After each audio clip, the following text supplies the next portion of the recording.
Welcome to another Klein adventure. In this video, we're going from the Gold Coast to Winton to see the dinosaurs. We'll be stopping in Chinchila, Tambo, Blackall, staying at the Lara Station Wetlands, heading up through Aramac and into Winton. Bypassing Toowomba, heading up the Warrego Highway, we're heading into the Darling Downs. The Darling Downs is a farming region on the western slopes of the Great Dividing Range in southern Queensland. Dalby's a great little town with a population of just over 13,000 people. The name Darling Downs was given in 1827 by Allan Cunningham, the first European explorer to reach the area, and recognises the then Governor of New South Wales, Ralph Darling. The area of Chinchila is famous for its melons, having once produced 25% of the country's watermelons, rock melons and honeydew melons. Chinchila is the undisputed melon capital. The Melon Festival is held every 2 years in February, so join in with the locals for some hilarious fun and festivities as events such as the melon skiing, melon Ironman, melon bungee, melon bullseye, pip spitting, and melon tossing. We keep heading west on the Warrego Highway, the A2, and we better stop in at Yaluba and have a quick beer. It's getting a bit thirsty out here. Most people just pass the little township of Yaluba, but you should take the back streets and go and have a look at these stores and all the history in Yaluba. Yaluba has a population of 250 people. We'll leave the Darling Downs and now head into the Maranoa district, being the location of Australia's first oil and natural gas discoveries. Agriculture is the dominant industry, mainly with sheep and cattle grazing. We finally arrive in Roma, which is home to the largest cattle yards, selling yards in the Southern Hemisphere. There's over 200,000 cattle sold each year. The big rig is about the trials and tribulations that our pioneers endured whilst trying to strike it rich with Roma oil, and how their lessons have led to a multi-billion-dollar industry today. Roma has a population of around 7,000 people. The Roma's biggest bottle tree was transplanted by Roma Town Council to its present location from a local property in 1927. It's expected to be over 200 years old. There's 93 bottle trees on Heroes Avenue. The bottle trees were planted to commemorate the men of Roma who died in World War I. Roma was incorporated in 1867 and was named after Lady Diamantina Bowen, the wife of Sir George Bowen, the Governor of Queensland at the time. On your way to Mitchell, make sure you stop in here at Muttaburrasaurus and go to the Mukka pub. It sits right on the highway, you can't miss it. It's on your left-hand side as you're travelling west. The property was bought in 2019 after it was devastated by fire and was completely rebuilt and reopened in late 2021. Still heading west on the Warrego Highway, we go through Amby before we get into Mitchell. Mitchell has a population of just over 900 people. Mitchell sits on the banks of the Maranoa River. Don't be like me and miss Major Mitchell's campsite, which was established in 1846 on his fourth expedition to map an overland route from Sydney to Darwin. Located in Mitchell's Aquatic Centre, the spa offers two large pools, one warm and one cool, of natural artesian water from the Great Artesian Basin. It has been designed for easy access with a hydro chair for those who have restricted mobility. Time to leave Mitchell after a nice spa. Now we're going to go to Mangalala. After a quick drive through town, we make our way to Morven. When in Morven, you can stay at the Gidgee campground. The area has a population of under 200 people. We're going to be turning right to Augathella. Morven had a population of over 300 back in 2011. We're now on the Landsborough Highway heading to Augathella. This sign was created in 2011 and made of brass, copper and steel. It was part of a $250,000 project to attract tourists to Augathella. The meat ant has its name because of its habit of stripping the meat off dead vertebrates. Augathella first came into existence as being a resting place for the bullock teams who would lay at the intersection of the three tracks to Morven, Tambo and Charleville. The town was originally called Ellangowan as the hotel there, but when it was gazetted in 1883 it was called Augathella. Augathella sits on the Warrego River. Augathella is a great town to visit and to stay, but we're going to make our way to Tambo. It's only 118 kilometres and around an hour to get there. Travelling this part of the Outback is quite easy. All the roads are bitumen, but just be mindful of native animals that'll cross the road. And these large, big road trains. Well, we finally make it into Tambo. On the 24th of March, 1927, Qantas had its first air crash. 3 people passed away, including pilot Alan Douglas Davidson. The Post and Telegraph Office was built in 1876. and the old courthouse in 1888. Pastoralists in 1860 flocked to Tambo to take up land for grazing. The Karangara Hotel has burnt down 3 times. The last time was in 1954. The new owner, Ben, took over the hotel in 2018. The hotel is also home to Ben's chicken races that run 7 nights a week from April 1st until October 31st at 5 p.m. Ben's ladies race around the track, entertaining the masses. It's a must-do experience. Ben's even got a pie shop next door. Fill your pie hole. The town even has an old-fashioned butcher, carrying an assortment of local meats. This old wool truck was created in 2015 by artist Christopher Trotter. We finally get to the famous Tambo teddies that started in February 1993 by 3 mums, Mary Sutherland, Helen Sowgood, and Charm Rai, who decided to do something during the drought to create a tourist attraction and employment in Tambo. As of July 2024, they've sold over 70,000 teddies to tourists and even royal families all over the world. We leave Tambo and head to Blackall. Only 100 kilometres up the road, Blackall got its name from Samuel Blackall, the second governor of Queensland. The black stump was used by surveyors to gain a more accurate basis for maps of Queensland back in 1888. The surveyors used the stump for the placement of their transit to gain latitude and longitude lines. On the 10th of October 1892, legend shearer Jackie Howe sheared a record 321 sheep in 7 hours and 40 minutes at Alistown Station in Blackall. Blackall was one of the first Queensland towns to sink an artesian bore in 1885. It supplies the town with water from the Great Artesian Basin. The dominant industry in the area is grazing, with over 70 homesteads in the locality, with an approximate population of just over 1,300 people. Ram Park is a collection of old buildings filled with displays and stories that bring Blackall's colourful history to life, preserving it for future generations. Visitors can wander through the station homestead and gain a feel of life gone by, or visit the Lowry Schoolhouse to take in a lesson or two. Strolling through the grounds, visitors can visualise how the pioneers tried to tame the Outback using an array of machinery. We finally make it to Laura Wetlands. Make sure you remember there's no FTOS, there's no rubbish facilities, and there's no powered sites. Laura Wetlands is a 15,000-acre station stay and is 28 kilometres south of Barcaldine and 78 kilometres north of Blackall. It's a 13-kilometre dirt road until you get here to the wetlands. Water is supplied through the property from the Lara artesian bore. There is also a dam and semi-permanent holes in the Patrick and Alice rivers. The tourist season runs from April to the end of September each year. They're closed through summer months to camping. However, they do host larger groups and functions like weddings, etc. Joe and Michael first bought the Lara station in 2009. Michael worked as a helicopter musterer in the area. They decided to turn the swamp into a wetlands area. It took a lot of work and time, but eventually it was ready for the first campers. Sadly, on the very day that the first camper arrived, Michael was killed whilst helicopter mustering. That was in September 2014, and since then, Joe has grown the tourism business until 2020. Then she sold the business to Jody, who has lived on the land all her life and has 3 children.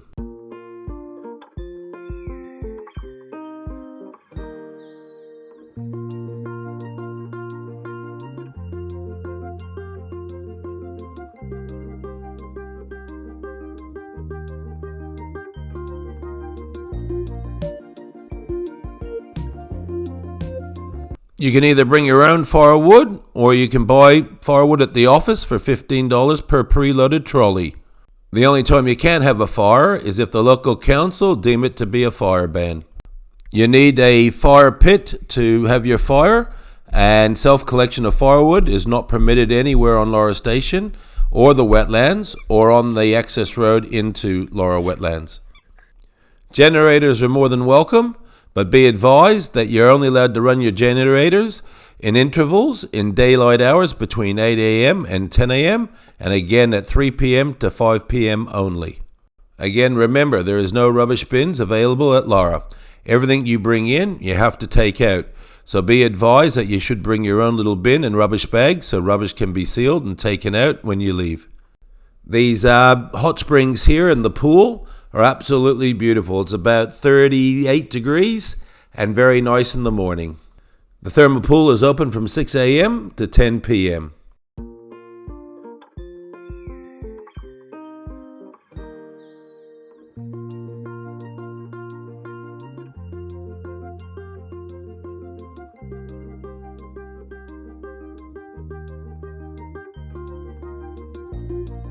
I'll definitely be back, but now it's time to head to Barcaldine. The town takes its name from a sheep station called Barcaldine Downs, which was established in 1863 by Donald Charles Cameron, whose family property in Ayrshire, Scotland, was named after Barcaldine in Scotland. Major industries are sheep and beef cattle rearing. The streets in Barcaldine are named after different types of trees. The Central Western Railway line to Barcaldine opened on the 8th of November 1886. The artesian water at Barcaldine is full of minerals. The Tree of Knowledge was a heritage-listed tree in Oak Street that was poisoned and killed in 2006. It was a 200-year-old ghost gum. It was added to the Queensland Heritage Register on the 21st of October 1992. Here are some photos I took back in 2004 when the tree was still alive. The town Barcaldine was the headquarters of the 1891 Australian shearers' strike, and the tree was the site of the 1892 reading of the Labor Party manifesto, leading to the formation of the Australian Labor Party. Barcaldine is also home to the Old World Radio Theatre, complete with its canvas seats and the working windmill that pumps water into the sculpture designed and erected by the youth of Barcaldine, which stands outside the Information Centre. We're going to turn right and head north and head up to Aramac and Muttaburra. It's certainly flat country out here. Aramac is one of the oldest towns in the Central West. Originally known as Marathon, the town was later renamed after Robert Ramsay Mackenzie, the first explorer to the area, who carved his name, R.R. Mac, on a tree. The tree was found by the explorer William Landsborough, and the name Aramac was born. Aramac is one of the biggest wool producers in Australia, but the history of the town is through the cattle industry that made them famous. The infamous Harry Redford, Captain Starlight, was a drover and cattle duffer who stole cattle from the Aramac area and drove them to South Australia. We now make our way to Muttaburra. Muttaburra's most famous moment heads back to when grazier Doug Langdon uncovered the fossilized skeleton of a dinosaur. The Muttburrasaurus was a land-living, plant-eating dinosaur that roamed the earth 100 million years ago. It is one of the most complete dinosaurs from Australia. It was the first Australian dinosaur to be cast and mounted for display. It is Australia's most widely distributed dinosaur, found in both Queensland and New South Wales. It's believed the Muttburrasaurus existed 93 million years ago to 105 million years ago.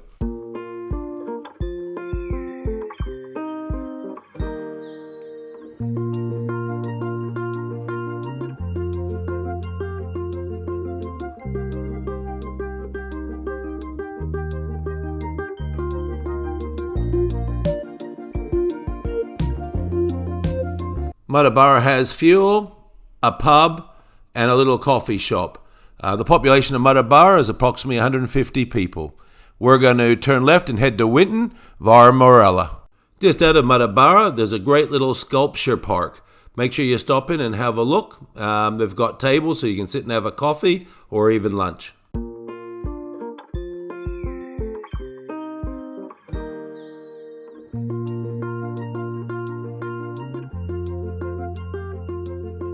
It's time to leave Muttaburra and head to Winton.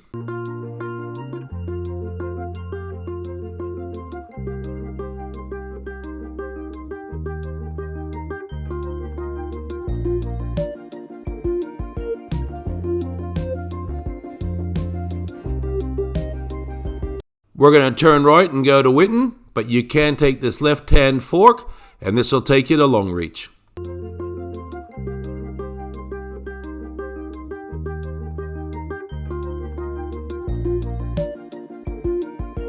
This good road, unsealed road, is full of properties, but it's not found on Google very well, so you just got to follow the signs.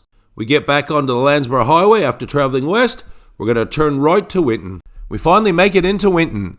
Now, Winton's rich history has links to Waltzing Matilda and Qantas, but today the town is almost as well known for something far more ancient, dinosaurs. Winton's first official dinosaur discovery was a fossilized footprint found on Cork Station in 1962.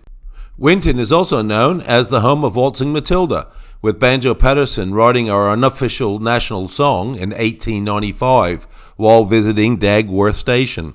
Legend has it that the first public performance of Waltzing Matilda was at Winton's North Gregory Hotel on April 6 in 1895. Since the first North Gregory Hotel opened on the 25th of June 1879, the hotel has been Winton's first-class hotel and the only option for visitors to Winton who want comfort, style, good food, and great service. In 1900, the first North Gregory Hotel was demolished and was rebuilt as a two-story structure soon afterwards. In 1915, the second North Gregory Hotel was destroyed by fire. The third North Gregory Hotel was soon built again, but again was destroyed by fire in 1946. In 1951, the Shire Council was given permission to build and run a fourth North Gregory. The 1950s wool checks supplied the loans funds for a modern all-brick and masonry building. The North Gregory Hotel, as it stands today, was opened in 1955 and operated by council, which instructed its managers to run the hotel on a first-class basis. Even the 36th President of the United States, Lyndon B. Johnson, stayed at the Gregory Hotel after his plane was forced to land during World War II. Winton's population is under 1,000 people. Yet, tens of thousands of tourists pass through Winton during the winter months. We're now going to head to the Age of the Dinosaurs. It's only a 26-kilometre drive south of Winton. The Australian Age of the Dinosaur Museum is home to the largest collection of Australian dinosaur fossils in the world. The museum is split between three facilities: the Fossil Preparation Laboratory, Collection Room, and Dinosaur Canyon. We're now going to head into the Fossil Preparation Laboratory. Fossil remains are carefully exposed from the rocks in which they are encased using a variety of handheld pneumatic chisels, dental probes, and tungsten needles. Phosphorus sediment from various vertebrates bearing sites is also screen washed and sorted for microfossils. From time to time, the replication of important fossils for display purposes is also undertaken. A time when dinosaurs walked the earth. Winton, Queensland, 95 million years ago, the inland sea has retreated to the north, and the Winton district is now a fringe of coastal wetlands and open forest. Huge conifers dominate the landscape amid a wealth of lush vegetation. Cycads, ginkgos, and ferns abound. Horsetails flourish in a myriad of lakes and swamps. Dragonflies flit throughout the marshes, and winged reptiles soar above in search of prey.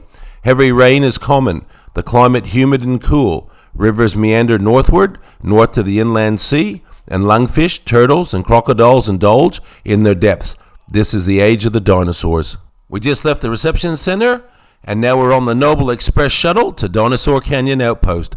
This building was specially designed to hold this 55-meter long track site that was relocated here to the jump up. It identifies many different dinosaurs that walked across it 95 million years ago. When it was mud, they left their footprints. The sauropod tracks here on this track site represent the best example of sauropod tracks in Australia. We'll now take a leisurely walk through Dinosaur Canyon's outdoor exhibitions, featuring life-size bronze dinosaurs and flying reptiles. Life-size bronze dinosaurs are positioned around the museum for you to get a perfect selfie or family photo.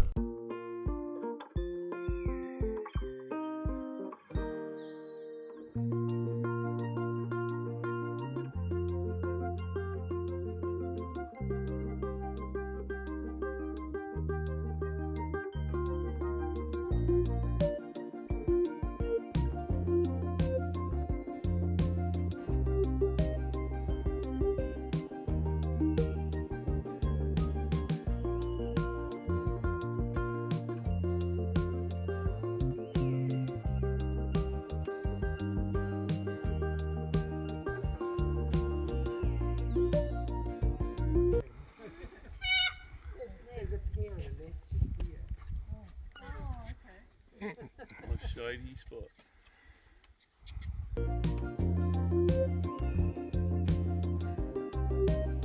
Time to leave the Age of the Dinosaurs and head back to Winton.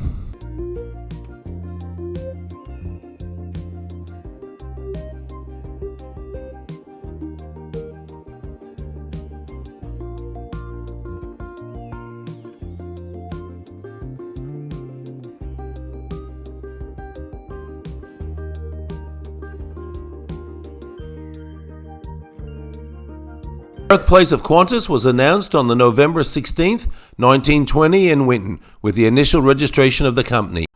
The first board meeting was held at the Winton Club on February 10th, 1921. Later in 1921, the Winton Shire Council became the first local authority in Australia to support commercial aviation. If you want to see something a little unusual on your next Outback adventure, Arno's Wall should definitely be on your itinerary. This monument is something a little bizarre that everyone should take time to see when visiting Winton. Arno's Wall has been constructed over the past 30 plus years, reaching 2 meters high and extends for at least 70 meters, and is made of concrete and rock from Maranoa's opal mine at Opalton. Thanks for watching another Klein Adventure. Don't forget to like and subscribe. See you on the next one.